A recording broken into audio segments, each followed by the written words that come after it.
So if you go back to this comment, this is on a video by the Greater Gatsby. I love her. Um, what she talks about is what it means to be a second generation college student. We often talk about, and what you hear a lot about is first generation college students.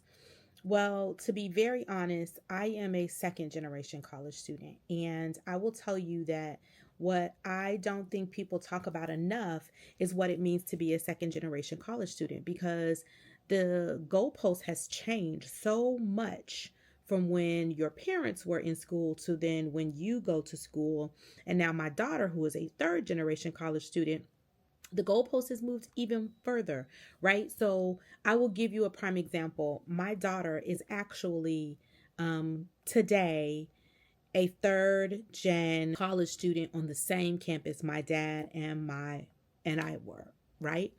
Very different time frames. My dad was in the late 70s, early 80s. Myself was in the late 90s, early 2000s. My daughter is now in the year of our Lord 2026, a freshman on that same very campus. And what they don't tell you is exactly how hard it is to be a second generation college student, because the trauma that the first generation went through, they don't really talk about it. So you are navigating those waters essentially alone. You are navigating that process by yourself. Your parents are not able to give you much advice. If they do give you advice, it's out of date. And I'm sure that the advice that I'm trying to give my daughter is out of date. You know, financially, I will tell you that my father got zero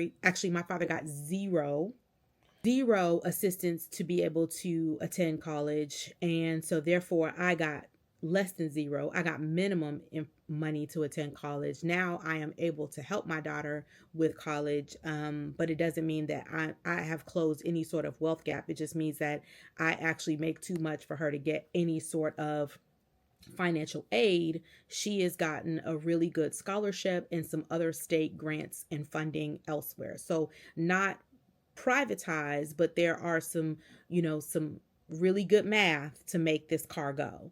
And what I don't think people understand is that there is a lot to closing that wealth gap. And I think the bigger conversation that people are not having is, how do we prepare our students to be in collegiate spaces, right? And so if you are trying to figure out how you can support your students who are second generation, I am working my way through that now. If you've got any suggestions, please leave them in the comments. I will definitely take them.